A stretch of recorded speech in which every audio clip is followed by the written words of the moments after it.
Hello friends, your welcome in mathematics point. So आज हम आपको लेके आए हैं टेट और सी टेट में ज्यामिति का चैप्टर है। तो ज्यामिति के चैप्टर में आपसे क्या होता है, ज्यामिति में कुछ परिभाषाएं होती हैं, वो आपके टेट या सी टेट या एम टी टेट के एग्जाम में ज्यामिति से रिलेटेड कुछ परिभाषाएं पूछी जाती हैं।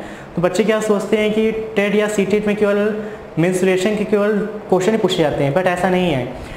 क्वेश्चन के साथ साथ कभी कभी परिभाषाएं पूछ ली जाती हैं। क्या करते हैं बच्चे, परिभाषाएं पढ़ते नहीं हैं, तो क्या होता है फिर उनके 1 या 2 मार्क्स चले जाते हैं। अगर 1 या 2 मार्क्स भी सी टेट और टेट के लिए बहुत इंपॉर्टेंट होते हैं। मान लीजिए 89 मार्क्स और होंगे, बच्चा सोचेगा एक मार्क्स रह गया था, ऐसे कैसे कवर अप करें। मान लो अगर बच्चा ओबीसी है, अगर उसके भी मान लो मार्क्स से 81 मार्क्स आ गए हैं, अब अगर 1 मार्क्स रह जाए कितना फिट पड़ता है। सो इसलिए हम कुछ परिभाषाएं आपको लेके आए हैं, वो आप थोड़ा डिस्कस करोगे कैसे स्टार्ट करते हैं। सो स्टार्ट करते हैं। परिभाषाएं हैं, पहली परिभाषा है बिंदु। आखिर बिंदु क्या होता है, क्वेश्चन पूछ लिया जाता है बिंदु क्या होता है। बिंदु आप लोग जानते हो भी बिंदु क्या होता है। आप जानते हो कि एक सर्किल है, एक सर्किल में जो बीच में पॉइंट होता है उसके बिंदु कहते हैं। बिल्कुल सही है, कोई भी सर्किल है, इसमें जो पॉइंट होता है क्या है, बिंदु है। आप चाहे यहाँ बना लो पॉइंट, ये भी क्या है, एक बिंदु है, ये भी क्या एक बिंदु है, सब बिंदु हैं। तो ये तो बिंदु हो गया। अब बिंदु से आपको ध्यान रखना है, बिंदु में एक पॉइंट याद रख लीजिएगा कि बिंदु में ना ही कोई लंबाई होती है ना ही कोई चौड़ाई होती है। यहाँ से पहला क्वेश्चन बनता है बिंदु से कि बिंदु में ना ही लंबाई होती है और ना ही चौड़ाई होती है और ना ही मोटाई होती है। ओके, इसको बिंदु बोलते हैं। गॉट इट, समझ आ गया क्या होता है बिंदु। बिंदु में ना ही कोई लंबाई होती है, ना ही कोई चौड़ाई होती है, ना ही कोई मोटाई होती है। अब क्वेश्चन कैसे पूछ सकते हैं एग्जाम में, दे देंगे बिंदु क्या है, नीचे ऑप्शन दिए होंगे। बिंदु में लंबाई होती है, सेकंड ऑप्शन होगा बिंदु में चौड़ाई होती है, थर्ड ऑप्शन होगा बिंदु में मोटाई होती है, और अगला ऑप्शन होगा कि बिंदु में लंबाई चौड़ाई मोटाई नहीं होती है। तो इस रेट से क्या क्वेश्चन पूछ सकते हैं, ये क्लियर हो गया। नेक्स्ट परिभाषा है वक्र। वक्र क्या होता है, देखिए वक्र आप जानते हो, कोई भी मार्ग अगर टेढ़ा मेढ़ा रास्ता है वक्र बोलते हैं। वक्र कई टाइप के होते हैं, जैसे आप स्ट्रेट में जा रहे हो वो स्ट्रेट लाइन हो जाती है। जैसे कोई पाथ है, आप घूम घूम के जा रहे हो तो क्या कहलाता है, वो वक्र कहलाता है। लेकिन मैथ में क्या है, वक्र 3 टाइप्स के होते हैं। एक होता है सरल वक्र, असरल वक्र, खुला एवं बंद वक्र। सही, simple curve, non simple curve और क्लोज एंड ओपन वक्र कर्व। ओके, तो अब क्या होता है सरल कर्व क्या होता है। सरल कर्व में क्या होता है, ये बिल्कुल सिंपल सी लाइन होती है, नहीं कि कहीं भी वो तिरछी मिर्ची नहीं जाए, एक ही डायरेक्शन मूव करे वो, तो क्या होता है वो सरल वक्र कहलाता है। नहीं, ऐसा वक्र जो अपने पाथ को कट ना करे, एक ऐसा वक्र जो अपने पाथ को कट ना करे। देखिए कहीं पाथ कट कर रहा है, नहीं कट कर रहा ना, ये सिंपल जा रहा है, तो क्या कहलाता है, इसको सरल वक्र बोलते हैं। और असरल वक्र क्या होता है, ऐसा पथ जो अपने पाथ को कट कर जाए। देखिए हम ऐसे जा रहे थे तो क्या हुआ, यहाँ से अपने इस पाथ को कट कर दिया, तो क्या बोलेंगे, इस पाथ को बोलेंगे हम असरल वक्र। नहीं, जो अपने पाथ को कट नहीं करते हैं सरल वक्र कहलाते हैं, जो अपने पाथ को कट करते हैं उसको क्या बोलते हैं, असरल वक्र बोलते हैं। अब आता है ये ओपन एंड क्लोज कर्व क्या होते हैं। ओपन मीन्स खुला वक्र ये होता है अगर 2 बिंदु अपने मार्ग से अटैच ना करें, 2 बिंदु हैं उस मार्ग से खोले ना। देखिए हम यहाँ चलना स्टार्ट किया था, यहाँ चल गए और यहाँ पहुँचे हैं। देखिए क्या है, हमने इसको अटैच नहीं किया है, नहीं इसके दोनों इनिशियल पॉइंट और फाइनल पॉइंट में कि जो इसका प्रारंभिक अवस्था थी और इसकी जो अंतिम अवस्था थी उसमें क्या पॉइंट टच नहीं कर रहे हैं, इसलिए क्या बोलते हैं, इसको खुला वक्र बोलते हैं। और बंद वक्र क्या होता है, बंद वैसे ये बनाया हमने, क्या होता है, देखिए पूरा बंद कर्व होता है, इसको क्या बोलते हैं, बंद कर्व बोलते हैं।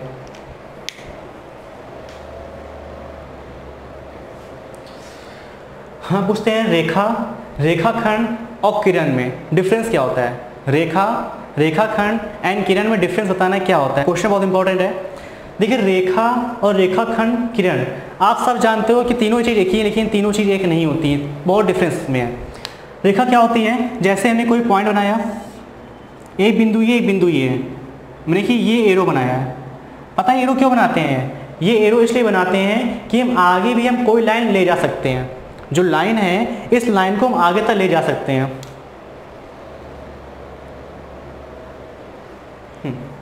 तो क्या होता है रेखा को, लेकिन रेखा के जो अंतिम बिंदु होते हैं, मान लीजिए पॉइंट ए है, ये पॉइंट बी है, तो रेखा के जो अंतिम बिंदु होते हैं वो निश्चित नहीं होते हैं। मतलब कि इस पॉइंट को हम यहाँ तक भी बढ़ा सकते हैं और इस पॉइंट को यहाँ तक भी ले जा सकते हैं। तो क्या होगा, रेखा हो गई। तो रेखा में क्या होता है, अंतिम बिंदु या दोनों बिंदु लिख दीजिए, दोनों बिंदु निश्चित नहीं होते हैं।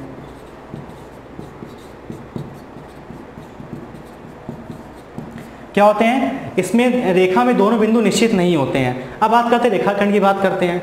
रेखाखंड में क्या होता है, मान लीजिए आपसे कहा हमने ड्रॉ द लाइन 5 सेंटीमीटर, ये जो बोल रहे हैं 5 सेंटीमीटर, यहाँ फिक्स हो गया है कि आपको लाइन जो है 5 सेंटीमीटर की ड्रॉ करनी है, इसलिए इस पॉइंट को बोलते हैं रेखाखंड बोलते हैं। ने कि यहाँ पे जो आपके दोनों पॉइंट हैं वो दोनों पॉइंट क्या, वो दोनों पॉइंट आपके निश्चित होते हैं। यहाँ पे जो दोनों पॉइंट क्या होंगे, निश्चित होते हैं। क्लियर हो गया।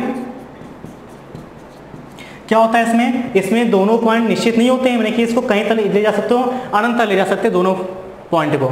लेकिन रेखाखंड में क्या होता है, बोलते हैं हम draw the line 10 centimetre, draw the line 5 centimetre, तो वो रेखाखंड होता है। कभी आपने गौर किया, हम ये नहीं, हम कहते हैं ड्रॉ द रेखाखंड 10 सेंटीमीटर, तो वहाँ पर रेखाखंड जरूर लगाते हैं। किसी बुक में भी रेखाखंड जरूर लिखा होता है। अगर लिखा हो रेखा खींचिए तो आपको ये बनाना होता है। रेखाखंड में क्या होता है, लाइन फिक्स होते हैं। अब बात करते हैं किरण की, बात करते हैं किरण क्या होता है। मान लो कोई लाइन है, ये पॉइंट ए है, इसमें जो दूसरा बिंदु होता है वो निश्चित, देखिए इसमें क्या होता है, पहला बिंदु निश्चित होता है, जो पहला बिंदु है वो निश्चित होता है, और जो दूसरा बिंदु निश्चित नहीं होता है,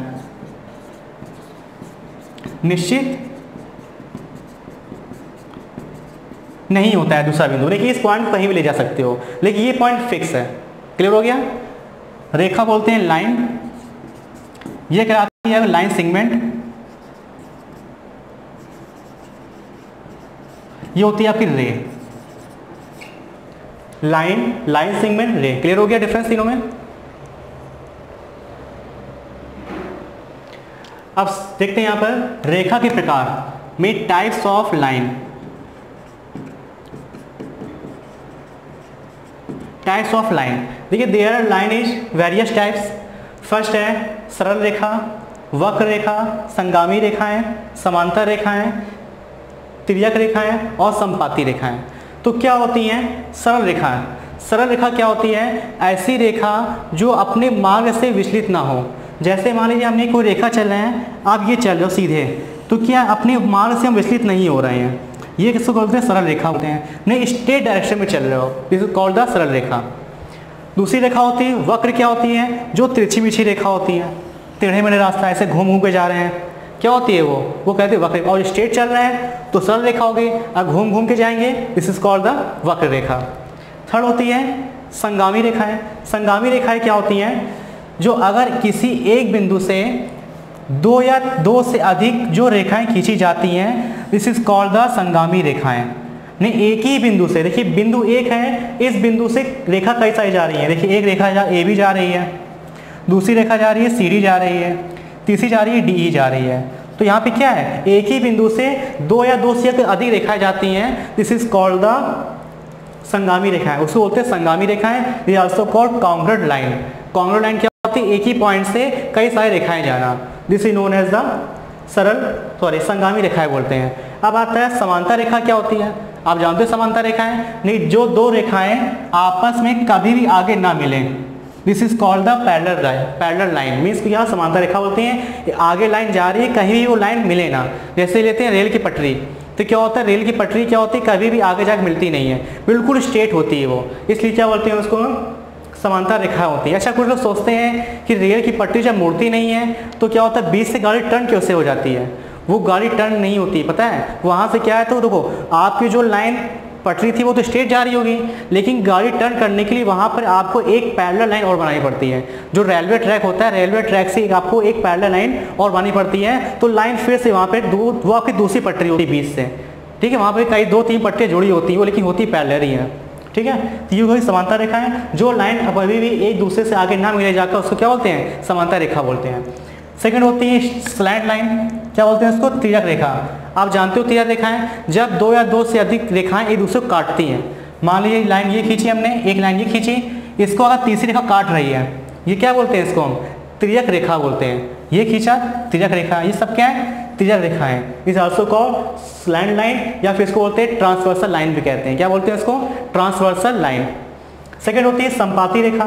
संपाती रेखा को इंसिडेंट, ये क्या होता है, अगर एक ही लाइन में दो या दो से अधिक जो बिंदु होते हैं, मान एक बिंदु ये है, एक बिंदु ये है, एक बिंदु ये है, इस पॉइंट को बोलते हैं क्या, संपाती रेखा बोलते हैं।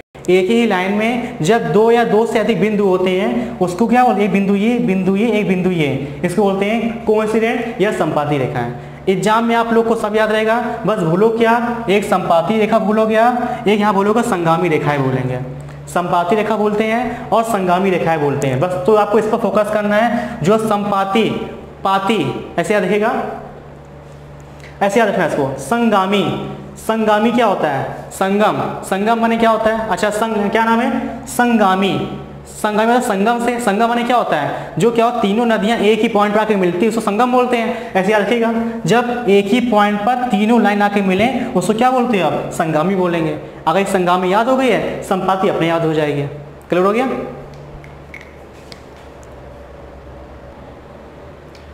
तो नेक्स्ट है कोण। तो कोण क्या होता है, कोण क्या होता है, जैसे कि मान लीजिए कोई दो लाइन है, सॉरी, जैसे कोई जो लाइन है, एक लाइन ये खींची गई है, एक लाइन ये खींची गई है, मैं कि दो एक ही बिंदु से जब दो लाइन खींची जाती हैं उसके बीच में जो कोण बनता है उसको कोण बोलते हैं। लेकिन एक ही पॉइंट से जो झुकाव होता है उस झुकाव को क्या बोलते हैं, कोण मीन्स एंगल बोलते हैं। अब आता है कोण के कुछ टाइप्स होते हैं, न्यून कोण, समकोण, अधिक कोण, त्रिजुकोण, वृहत कोण एंड संपूर्ण कोण। क्या बोलते हैं इसको, पहला न्यून कोण क्या होता है, न्यून कोण बोलते हैं एक्यूट एंगल। क्या बोलोगे उसको आप, एक्यूट एंगल।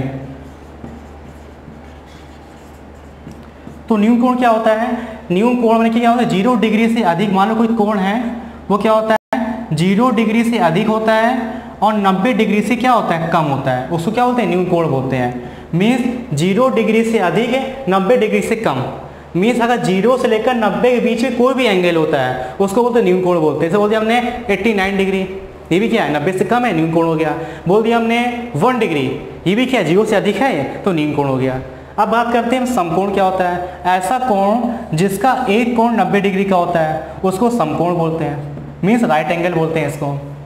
थर्ड है अधिक कोण। क्या होता है, अधिक कोण बोलते हैं ऑब्ट्यूस एंगल। क्या बोलते हैं इसको, ऑब्ट्यूस एंगल। तो ऑब्ट्यूस एंगल क्या होते हैं,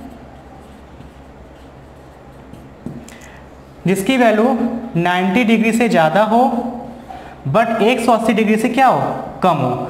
दिस इज कॉल्ड द अधिक कोण, मीन्स उसको बोलते हैं ऑब्ट्यूस एंगल बोलते हैं। मीन 90 डिग्री से ज़्यादा और 180 डिग्री से कम, उसको क्या बोलते हो, उसको बोलते हैं अधिक कोण बोलते हैं। ऐसा फिगर, इसका फिगर ऐसे बनेगा, ये चीज़ जैसे 120 डिग्री, तो क्या 90 से ज़्यादा हो और 180 से कम हो, तो इस 90 का समकोण फिगर ये होता है, ये होता है न्यून कोण का फिगर होता है, और इसको बोलते हैं क्या हम, अधिक कोण का फिगर बोलते हैं। अब आता है त्रिजुकोण। क्या होता है, त्रिजुकोण बोलते हैं स्ट्रेट लाइन जिसकी वैल्यू 180 डिग्री होती है, उसको बोलते हैं त्रिजुकोण बोलते हैं। जिसका एंगल 180 डिग्री होने की स्ट्रेट लाइन, स्ट्रेट लाइन हमेशा सब 180 डिग्री की होती है, इसको क्या बोलते हैं, त्रिजुकोण बोलते हैं। अगला होता है वृहत कोण, मीन रिफ्लेक्स एंगल। क्या होते हैं रिफ्लेक्स एंगल,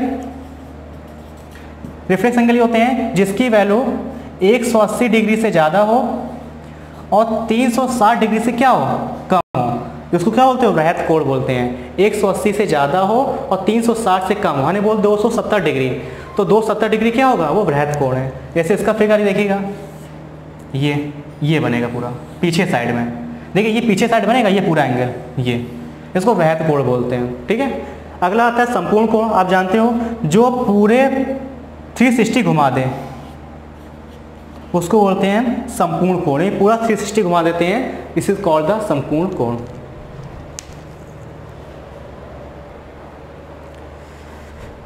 हेलो फ्रेंड्स, आप देखते हैं कि हम कोणों के युग में, आपने पढ़ा था कोणों के प्रकार पढ़े थे, अब यहाँ पे करना है क्या, कोणों के युग में। युग मतलब कि कोणों के कई सारे युग होते हैं। जैसा होता है पहला कोटिपूरक कोण, समपूरक कोण, आसन्न कोण, शीर्षाभिमुख कोण एंड एकांतर कोण। तो कोटिपूरक क्या होता है, कोटिपूरक बोलते हैं कॉम्प्लीमेंट्री एंगल। तो कॉम्प्लीमेंट्री एंगल क्या होते हैं, किन्हीं दो कोणों का किन्हीं दो एंगल का सम 90 डिग्री हो, उसको क्या बोलते हैं हम, कोटिपूरक बोलते हैं। जैसे हमने कोई कोण ले लिया हमने 45 डिग्री प्लस 45 डिग्री, इसका सम क्या निकल रहा है 90, इसको मतलब कि क्या, ये दोनों कोण कोटिपूरक कोण है। हमने बोल दिया एक 60 ले लिया हमने, एक 30 ले लिया, सम कितना निकल रहा है 90। तो क्या है ये कोटिपूरक युग्म, यानी कि जिसका सम 90 निकले उसको क्या कोटिपूरक बोलते हैं। जैसे हमने ऐसे बोल दिया गया तो 30 का कोटिपूरक क्या होगा। क्वेश्चन पूछा जाता है कि 30 डिग्री एंगल का कोटिपूरक या कॉम्प्लीमेंट एंगल क्या होता है। तो कॉम्प्लीमेंट, जब भी आपको कोटिपूरक निकालना हो हमेशा उस एंगल को 90 से सब्ट्रैक्ट कर देना। तो कोटिपूरक क्या आएगा 90 - 30 माना कि 60 डिग्री। हमने आपसे बोल दिया कि 45 डिग्री का कोटिपूरक कोण क्या होगा 90 - 45 क्या मिल जाएगा हमें 45। हमने आपसे बोल दिया कि 15 डिग्री का कोटिपूरक कोण क्या होगा 90 में से 15 लेस कर दीजिए तो आपको क्या हो जाएगा 75, वो आपका कोटिपूरक कोण कहलाया जाएगा। क्लियर हो गया क्या होता है कोटिपूरक कोण। क्या जब भी किन्हीं दो एंगल का सम 90 डिग्री होता है उसको क्या बोलते हैं कोटिपूरक कोण बोलते हैं। अब आता है संपूरक कोण क्या होता है। संपूरक कोण में से सप्लीमेंट्री एंगल, जब किन्हीं भी दो कोणों का योग अगर 180 डिग्री का होता है उसको बोलते हैं संपूरक कोण, means also called supplementary angle. किन्हीं दो कोणों का योग अगर 180 डिग्री का होता है उसको क्या बोलते हैं संपूरक कोण। जैसे कि देते हैं हमने बोल दिया आपसे 30 डिग्री का संपूरक कोण बताइए। जब भी आपसे संपूरक बोलेगा तो क्या करना आपको 180 से सब्ट्रैक्ट कर देना है, तो क्या होगा 150 डिग्री। तो यहाँ पे संपूरक कोण क्या है 150 डिग्री इसका हो जाएगा। अब हमने बोल दिया 50, 130 और 60 और यदि हमने 120 दे दिया। अब बोला गया है इसमें कौन सा संपूरक का युग्म है, संपूरक युग्म निकालना है। तो संपूरक युग्म क्या बताया था हमने कि जब किन्हीं भी दो कोणों का योग अगर 180 अंश का होता है उसको बोलते हैं संपूरक कोण बोलते हैं, संपूरक युग्म बोलते हैं। देखिए इसको ऐड करिए 50 180 क्या होता है 130, 180 तो ये संपूरक होगा। दूसरा दिया हमने 180 60 क्या होता है, इसका योग 180 निकल रहा है, ये भी क्या संपूरक है। तो दोनों कोण संपूरक होते हैं। क्लियर हो गया। अब आता है आसन कोण क्या होते हैं। आसन वाला होता है एडजसेंट एंगल। आसन कोण क्या होता है समझिए, जब किसी भी एक बिंदु से दो कोण बना रहे हो, जब किसी भी एक बिंदु से दो कोण बना रहे हो उसमें से एक क्या जा रही है, उसमें से एक उभयनिष्ठ रेखा जा रही हो, मीन्स कॉमन लाइन जा रही हो, तो उस एंगल को बोलते हैं क्या आसन कोण बोलते हैं। जैसे कि ये एंगल 1 एंगल 2 यानी कि उसके जस्ट बगल वाला एंगल, तो क्या बोलते हैं उसको आसन कोण बोलते हैं। जब किसी भी एक बिंदु से दो लाइन जा रही हो और बीच में एक उभयनिष्ठ रेखा जाती है, मीन्स कॉमन लाइन जा रही होती है, दिस इज कॉल्ड द आसन कोण मीन्स एडजेसेंट एंगल। अब नेक्स्ट पूछते हैं क्या शीर्षाभिमुख कोण मीन्स वर्टिकली अपोजिट एंगल। शीर्षाभिमुख कोण क्या होते हैं वर्टिकली अपोजिट एंगल। ये क्या होते हैं suppose that when two line are intersect, अगर कोई दो लाइन है वो इंटरसेक्ट कर रही हैं उसके जो अपोजिट एंगल होते हैं, जैसे कि देखिए ये एंगल और ये वाला एंगल ये हमेशा इक्वल होते हैं। अगर ये एंगल 30 डिग्री का है तो ये भी एंगल 30 डिग्री का ही होगा, क्योंकि जब दो लाइन आपस में कट करती हैं उसके जो अपोजिट एंगल होते हैं हमेशा इक्वल होते हैं, उसको क्या बोलते हैं शीर्षाभिमुख कोण बोलते हैं। ऐसे यहाँ देखिए ये वाले एंगल भी क्या होंगे इक्वल होंगे, ठीक है। ये भी एंगल क्या, अगर ये भी एंगल क्या हो जाएंगे इक्वल हो जाएगा। ये 150 डिग्री है, ये भी एंगल 150 डिग्री का हो जाएगा। लेकिन अपोजिट एंगल क्या होते हैं हमेशा इक्वल होते हैं, उसको क्या बोलते हैं शीर्षाभिमुख कोण बोलते हैं। अब नेक्स्ट आता है एकांतर कोण, इसको बोलते हैं हम अल्टरनेट एंगल।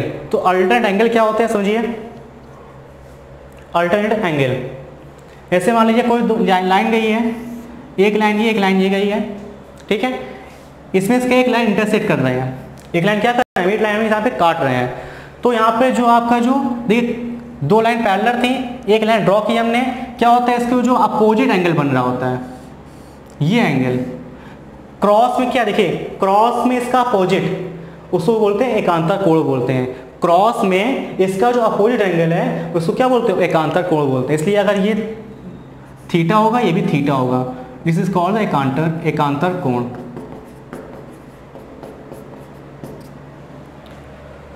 ओके तो नोट कर लीजिए इसको आप। अगर जो भी स्टूडेंट्स मेरे चैनल में नए लोग हैं क्या करिए मेरे चैनल को सब्सक्राइब कर लीजिए, उससे कि हम जो भी वीडियो अपलोड करेंगे उसकी नोटिफिकेशन आपके पास पहुंचती जाएगी। और हाँ जो आपके अभी टेट और सीटेट होने वाले हैं तो उसमें आप पढ़ाई में फोकस करिए। देखिए लॉकडाउन में है, लॉकडाउन में क्या है आप आराम से घर बैठ के पढ़ाई कर सकते हो। तो क्या देखिए बस आपका एक एम होना चाहिए, हमें टीचर बनना है। मान लीजिए टीचर बनना है तो टीचर की आपके अंदर क्वालिटी पूरी होनी चाहिए, ठीक है। ये नहीं होना चाहिए कि टीचर में एटीट्यूड आ रहा है, ऐसा बिल्कुल होना चाहिए। अगर टीचर बनना चाहते हो तो टीचर के अंदर आपकी पूरी क्वालिटी टीचर के अंदर हो, तो नॉलेज है आपका पास जितना गेन कर लो, नॉलेज आप जितना गेन कर लो, बट टीचर की क्वालिटी अदर दिखती है, लोग दूर से पहचान जाता है क्या टीचर है ये। बस मेन क्या आपको क्वालिटी उसके अंदर पूरी टीचर होनी चाहिए, एटीट्यूड नहीं होना चाहिए। बस क्या है मेन, अगर आपको एग्ज़ाम निकालना है, बस मेन आपको फोकस केवल करना है पढ़ाई पर। देखिए सबसे इजी एग्ज़ाम पूरे स्टेट में, सबसे इजी एग्ज़ाम टीचर का होता है यूपी टेट का एग्ज़ाम, ये आप ध्यान रखिएगा। तो ज़्यादा आसाम से आप यूपी टेट सीटें कोई भी एग्ज़ाम हो आराम से क्लियर कर सकते हो। बस क्या है थोड़ी पढ़ाई बहुत जरूरी है, अगर पढ़ाई थोड़ा कंसंट्रेशन से कर लोगे अब आराम से एग्ज़ाम को क्लियर कर लोगे। सो नेक्स्ट नोट करिए, फिर आपको नेक्स्ट वीडियो में बताएंगे आपको हम ट्रायंगल के टाइप और ट्रायंगल से रिलेटेड कुछ क्वेश्चन बताएंगे, वहाँ पे आपको चतुर्भुज क्या होते हैं इस सबसे डिस्कस करेंगे। So thank you class, all the best.